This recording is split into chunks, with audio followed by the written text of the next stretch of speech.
আসসালামু আলাইকুম সুপ্রিয় দর্শক, আশা করি আপনারা সকলে আল্লাহ তাআলার অশেষ রহমতে ভালো আছেন।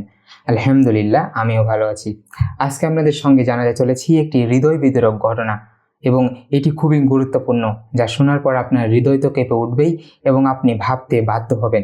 চলুন তাহলে আর দেরি না করে আজকের ভিডিওটি এখানে শুরু করছি। মায়ের পাশে বসা ছিল ছোট্ট 2 বছরের মেয়ে রওফা।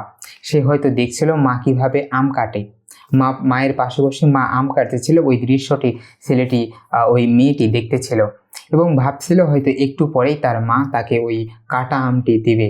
কিন্তু কে জানতো, একটু সময়, একটি আম, একটি বটি তার জীবন কেড়ে নেবে এই পৃথিবী থেকে। সে চলে যাবে আমাদের মাঝে থেকে। হ্যাঁ প্রিয় দর্শক, বলছিলাম রাজশাহীর তানোরের এমনই একটি হৃদয় বিদারক ঘটনা।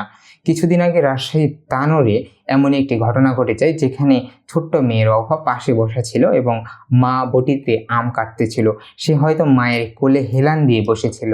ঠিক সেই মুহূর্তে হঠাৎ করে ভারসাম্য হারিয়ে ফেলার পর উপর হয়ে পড়ে যায় একটি বটির উপর এমনভাবে পড়ে যায় যে তার বুকের ফলা ফেটে যায় এবং তিনি সঙ্গে সঙ্গে সেখানেই মৃত্যুবরণ করেন। প্রিয় দর্শক, এই ঘটনার শুধু একটি দুর্ঘটনা নয়, এটি একটি হৃদয় বিদারক ঘটনা নয়। এটি আমাদের কতটি গাফিলতি রয়েছে, আমাদের মায়েদের, আমাদের কতটি সন্তানের প্রতি অযত্ন রয়েছে, সেটারই একটি জ্বলন্ত প্রতীক। আমরা আমাদের সন্তানকে ভালোভাবে দেখি না, আমরা আমাদের সন্তানকে সতর্ক রাখি না। এই জন্য এই দুর্ঘটনাগুলো সব থেকে বেশি ঘটতে দেখা যায়। প্রিয় দর্শক, এই ঘটনাটি আমাদের স্মরণ করিয়ে দেয় আবারও যে আমাদের সন্তানদেরকে, ছোট বাচ্চাদেরকে সবসময় চোখে চোখে রাখতে হবে। তাদেরকে সাবধান করতে হবে, যেখানে বটি বা ধারালো অস্ত্র থাকবে তাদের আশেপাশে এই বাচ্চাদেরকে যাইতে দেওয়া যাবে না। যদি তারা যায়, পরিণতি তো দেখতেই পাচ্ছেন, পরিণতি তো আপনাদের চোখের সামনে। এরকম ঘটনা হয়তো আবারও শুনতে পাবেন, আবারও কোনো একটি নতুন জেলায়, আবারও কোনো একটি নতুন গ্রামে এরকম ঘটনা ঘটে যাবে।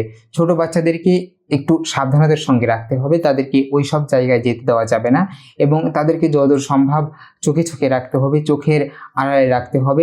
সে আপনাদের নয়নের মণি। ছোট বাচ্চারা অনেকে অনেক আদর করে, তাদের এই চলে যাওয়া কিন্তু তাদের বাবা মা কোনোভাবে মেনে নিতে পারবে না এবং তাদের এই চলে যাওয়াকে কেন্দ্র করে তাদের পরিবারে এক ধরনের নিস্তব্ধতা নেমে আসবে এবং হয়তো ওই মেয়েটিকে তারা ভুলে গেলেও এক সময় তো ভুলতে পারবেই না, বাবা মা কখনো ভুলতে পারবেই না।